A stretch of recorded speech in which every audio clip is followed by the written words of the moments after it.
Notre secours est dans le nom du Seigneur qui a fait le ciel et la terre. Alors, vous survivez? Oh, écoutez, c'est pas si terrible que ça. Je fais quand même de mon mieux pour essayer de vous intéresser et je pense que dans une certaine mesure, je dois bien y arriver puisque vous êtes encore en train de m'écouter. Et vous faites bien, parce qu'on est en train de faire monter la mayonnaise. Là, on est en train de se rapprocher d'un passage clé et on continue notre changement de point de vue. On était avec le laïc, puis avec le prêtre et maintenant on passe au grand prêtre. À défaut d'avoir encore compris pourquoi ce changement de point de vue successif, il est en tout cas confirmé comme étant un axe de lecture du Lévitique, là, donc on y fera attention. Et de 2 au chapitre 9 que vous allez entendre à l'instant, il y a 1 ou 2 versets sur lesquels je vous demande de faire très attention. Chapitre 9, verset 23. Moïse et Aaron entrèrent ensuite dans la tente de la rencontre. Ah, je m'arrête. Vous avez tous entendu? Moïse et Aaron entrèrent ensuite dans la tente de la rencontre. Mais jusqu'à présent, Moïse ne pouvait pas rentrer. Et Aaron, encore moins. Ce qui veut donc dire que maintenant, Dieu accepte que les gens viennent à l'intérieur et pas tout seul. Le grand prêtre avec Moïse et tout de suite après, quand ils en ressortirent, ils bénirent le peuple. Manifestement, tout le monde a l'air content. Alors la gloire du Seigneur apparut à tout le peuple. Qui l'eût cru? Mais on vient de dénouer le veau d'or. C'est vous dire l'importance de ces 2 chapitres que vous allez entendre. Alors il s'est passé quoi pour qu'on y arrive dans ces 2 chapitres? Eh bien ce qu'il s'est passé, c'est le rite d'investiture du grand prêtre. Ce rite d'investiture du grand prêtre, il vous avait déjà été donné dans le livre de l'Exode. Mais si, souvenez-vous, chapitre 29. Donc, ce qui avait été prévu dans le livre de l'Exode trouve enfin sa réalisation ici dans le Lévitique. Eh bien, l'épisode que vous allez entendre maintenant, c'est ce qui aurait dû avoir eu lieu à la place du veau d'or. Ce que vous allez lire là, dans le Lévitique, d'après le narrateur en fait, ça aurait dû être dans le livre de l'Exode, s'il n'y avait pas eu ce veau d'or qui nous avait obligés à faire un énorme détour. Cet énorme détour, ça a été détruire le veau d'or avec les Lévites, tuer les apostats. Ça a été refaire un nouveau décalogue cultuel. Ça a été redonner toutes les descriptions et les prescriptions pour les sacrifices de paix, d'offrandes, d'holocauste. Ça a été s'enfoncer dans le détail, mettre des règles de pureté très strictes pour que enfin on puisse retenter les choses. Alors là, vous allez entendre l'investiture qui va prendre 2 chapitres. C'est vous dire qu'on va prendre son temps. On va vous redécrire toutes les étapes du rite, comment ça va durer 7 jours avec des holocaustes, des sacrifices, et un dernier jour, et on va prendre son temps. Ben oui, mais c'est parce que là, c'est le premier sacrifice. Si vous entendez bien, jusqu'auparavant, on a dit comment il fallait faire les sacrifices, mais on les a jamais faits. Alors, c'est comme quand vous démarrez une mobilette. Quand vous démarrez une mobilette pour la première fois, vous faites attention à la manière dont vous la démarrez. Vous vérifiez qu'il y a bien de l'essence dans le moteur. Vous vérifiez que la batterie est bien branchée, puis vous mettez bien votre casque, et puis vous faites attention qu'il n'y ait personne dans la rue. Enfin bref, vous mettez votre temps, souvenez-vous de la première fois et de votre premier tour en mobilette. Et là, c'est le premier sacrifice. Donc vous imaginez l'émotion, puis peut-être aussi le stress. Parce que qu'est-ce qui se passe si jamais ça ne marche pas? Ce qui se passe si jamais le sacrifice n'est pas agréé, c'est que tout le monde, il laisse sa peau. Parce que votre mobilette, c'est si jamais ça ne marche pas, vous ne tombez pas simplement par terre, c'est qu'en fait, vous êtes déjà sur une autoroute et il y a les voitures qui arrivent pour vous faucher.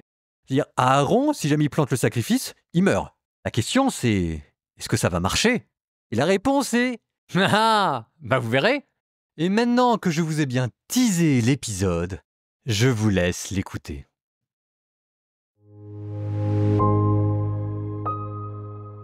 Le Seigneur parla à Moïse et dit: « Prends Aaron et ses fils avec lui, prends les vêtements sacerdotaux, l'huile d'onction, le taureau du sacrifice pour la faute, les 2 béliers et la corbeille des pains sans le vin. Puis, rassemble toute la communauté à l'entrée de la tente de la rencontre. » Moïse fit ce que lui avait ordonné le Seigneur, et la communauté se rassembla à l'entrée de la tente de la rencontre. Et Moïse dit à la communauté: « Voici ce que le Seigneur a ordonné de faire. » Alors Moïse fit approcher Aaron et ses fils, il les lava avec de l'eau. Il mit la tunique à Aaron, lui passa la ceinture, le revêtit du manteau et plaça sur lui l'éphod. Puis il le ceignit de l'écharpe de l'éphod et la fixa sur lui. Il mit sur lui le pectoral, dans lequel il plaça les ourim et les thummim.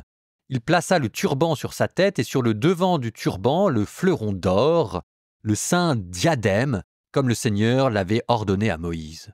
Moïse prit l'huile d'onction, fit l'onction sur la demeure et sur tout ce qui s'y trouvait et les consacra. Il en aspergea 7 fois l'autel, et fit l'onction de l'autel et de ses accessoires, de la cuve et de son support pour les consacrer. Il versa un peu d'huile d'onction sur la tête d'Aaron, lui donnant l'onction pour le consacrer. Alors Moïse fit approcher les fils d'Aaron, les revêtit de tuniques, leur mit une ceinture et les coiffa de tiares, comme le Seigneur lui avait ordonné. Il fit avancer le taureau du sacrifice pour la faute. Aaron et ses fils posèrent la main sur la tête du taureau du sacrifice pour la faute, et celui-ci fut immolé.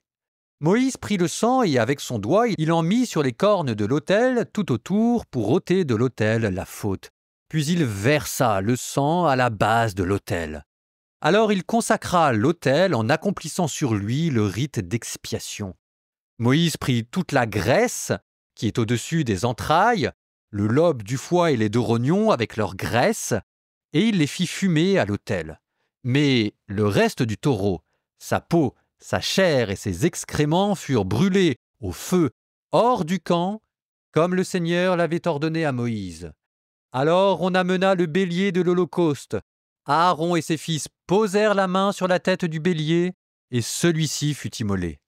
Moïse aspergea de sang les côtés de l'autel. Le bélier fut ensuite découpé en quartiers, et Moïse fit fumer la tête, les quartiers et la graisse.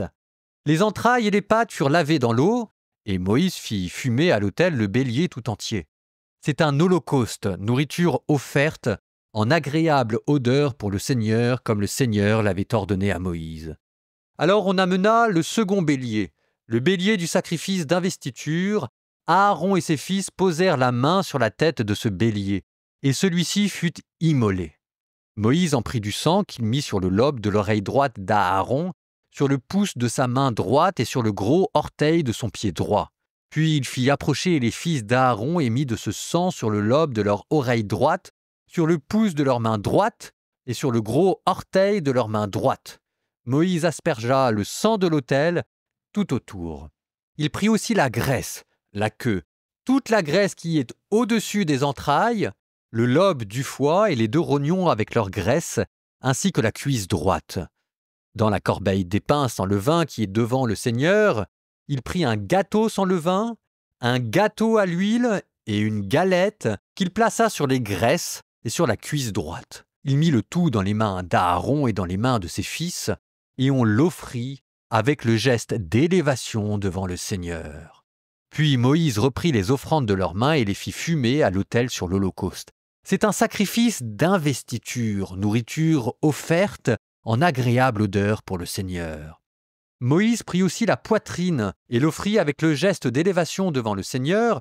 Cette part du bélier d'investiture est pour Moïse, comme le Seigneur l'avait ordonné à Moïse. Moïse prit ensuite un peu de l'huile d'onction et un peu du sang qui était sur l'autel. Il en aspergea Aaron et ses vêtements, ses fils et leurs vêtements. Il consacra ainsi Aaron et ses vêtements, ses fils et leurs vêtements.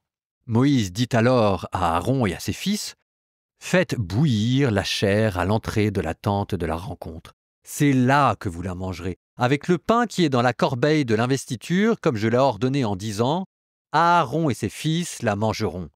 Le reste de la chair et du pain, vous le brûlerez au feu. Et pendant 7 jours, vous ne quitterez pas l'entrée de la tente de la rencontre jusqu'au moment où s'achèvera le temps de votre investiture, car votre investiture durera 7 jours. Ce qui a été fait aujourd'hui, le Seigneur a ordonné de le faire sur vous en rite d'expiation. Vous demeurerez à l'entrée de la tente de la rencontre, jour et nuit durant 7 jours, en gardant les observances du Seigneur, et vous ne mourrez pas. C'est en effet ce qui m'a été ordonné. Aaron et ses fils firent tout ce que le Seigneur avait ordonné par l'intermédiaire de Moïse.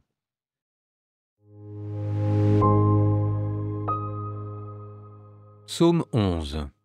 Seigneur, au secours. Il n'y a plus de fidèles. La loyauté a disparu chez les hommes. Entre la parole et mensonge, cœur double, lèvres menteuses. Que le Seigneur supprime ces lèvres menteuses, cette langue qui parle insolemment, ceux-là qui disent Armons notre langue, à nous la parole. Qui sera notre maître? Pour le pauvre qui gémit, le malheureux que l'on dépouille, maintenant je me lève, dit le Seigneur. À celui qu'on méprise, je porte secours. Les paroles du Seigneur sont des paroles pures, argent passé au feu, affiné 7 fois. Toi, Seigneur, tu tiens parole. Tu nous gardes pour toujours de cette engeance. De tous côtés s'agitent les impies. La corruption gagne chez les hommes.